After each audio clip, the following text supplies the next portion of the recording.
ஏற்கனவே என்னோட தமிழ் வீடியோக்கள்ல சொல்லியிருக்க மாரி, நான் வந்து குரூப் ஸ்டடி பண்ணேன். நாங்க மொத்தம் 4 பேரு.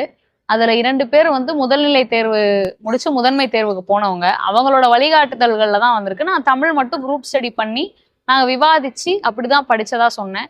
அது எங்களுக்கு ரொம்ப பயனுள்ளதா இருந்தது. அதாவது குரூப் ஸ்டடி பண்றதுங்கிறது பெரிய விஷயம் இல்ல. நானு காலேஜ் டைம்லலாம் குரூப் ஸ்டடி பண்ண மாட்டேன். ஏன்னா வந்து ஒரு மனிதர்கள் எப்படி இருப்பாங்கன்னு தெரியாது. ஏன்னா நம்ம இலக்க நோக்கி ஓடுறோம். அதனால வந்து நம்மளுக்கு சரியான நபரை நம்ம அடையாளம் காட்டணும்னு சொல்லிட்டு நான் ரொம்ப நாள் தயங்கிட்டு இருந்தேன். அதுக்கப்புறம் எனக்கு குரூப் ஸ்டடி பண்றதுக்கு சரியான நபர்கள் கிடைச்சாங்க. அவங்களோட வழிகாட்டுதல்களோட தான் நான் அந்த பாடத்தை படிச்சேன். இப்போ உதாரணத்துக்கு வந்து குரூப் ஸ்டடிங்கிறதே நீங்க ஒருத்தவங்கள இந்த வேலையை பிரிச்சுக்கிறது தான். இப்போ 4 பேர் 3 பேர் இருக்கோம்னா, இந்த பாடத்தை நீ படி, இந்த பாடத்தை நான் படிக்கிறேன், இதை நான் சொல்லிக் கொடுக்குறேன். இப்படி நாம வந்து ஒரு பொறுப்பேற்று பண்ணும்போது இன்னும் எளிமையா முடிஞ்சிரும். தெரியாததை தெரிஞ்சுக்கலாம். அவங்க நிறைய விஷயம் நமக்கு சொல்லுவாங்க. நம்ம நிறைய விஷயம் அவங்களுக்கு சொல்லுவோம். இதெல்லாம் தான் வந்து ஒரு வெற்றிக்கு வழிவகுக்கும் அப்படின்னு நான் சொல்ல வரேன். இன்னொன்னு குரூப் ஸ்டடியை பொறுத்த வரைக்கும் நீங்க வந்து ரொம்ப எஃபெக்டிவா யூஸ் பண்ணணும். கிடைக்கிற நேரம் வந்து ரொம்ப குறைவு.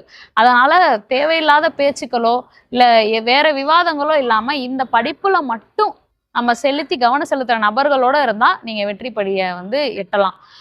இப்போ வந்து நம்ம வந்து பாடத்தை நோக்கி இப்போ வந்து ஒரு விவாதம் மாதிரி வச்சுக்கிறது இன்னும் நல்லா இருக்கும்.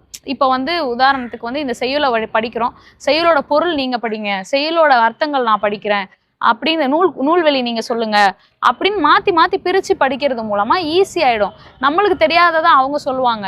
இந்த நூல்வெளியில நம்ம இதை மிஸ் பண்ணியிருப்போம். சொல்லும் போது கேள்வி கேட்பாங்க.